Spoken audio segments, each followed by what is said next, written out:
అనంతపురంలోని Saptagiri degree కళాశాలలో mega job Mela నిర్వహించారు. మేళాను Madakasira MLA MS రాజు ప్రారంభించారు.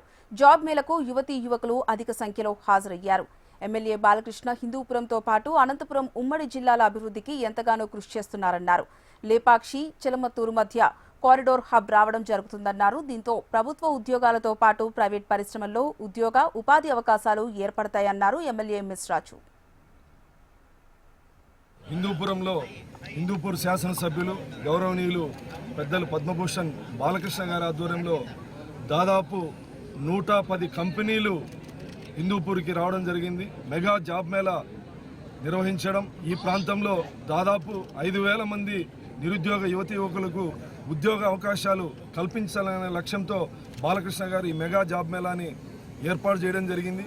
ఈ మెగా జాబ్ మేళాకు వేల మంది నిరుద్యోగ యువతి యువకులు రావడం, దీన్ని సద్వినియోగం చేసుకునే విధంగా వాళ్ళందరూ ఇంటర్వ్యూస్కి అటెండ్ అవుతా ఉన్నారు. ఇంత మహాసంకల్పానికి కృషి చేసి హిందూపురమే కాకుండా సత్యసాయి జిల్లా నుంచి అనేక నియోజకవర్గాల నుంచి కూడా నిరుద్యోగ యువతి యువకులు రావడం జరిగింది. రాష్ట్ర స్థాయిలో 110 కంపెనీలతో మెగా జాబ్ మేళా నిర్వహించడం కేవలం హిందూపురం శాసనసభ్యులు బాలకృష్ణ గారికే సాధ్యమైంది. ఈ ప్రాంతం పట్ల బాలకృష్ణ గారికి ఉన్నటువంటి మక్కువకు ఇదొక నిదర్శనం.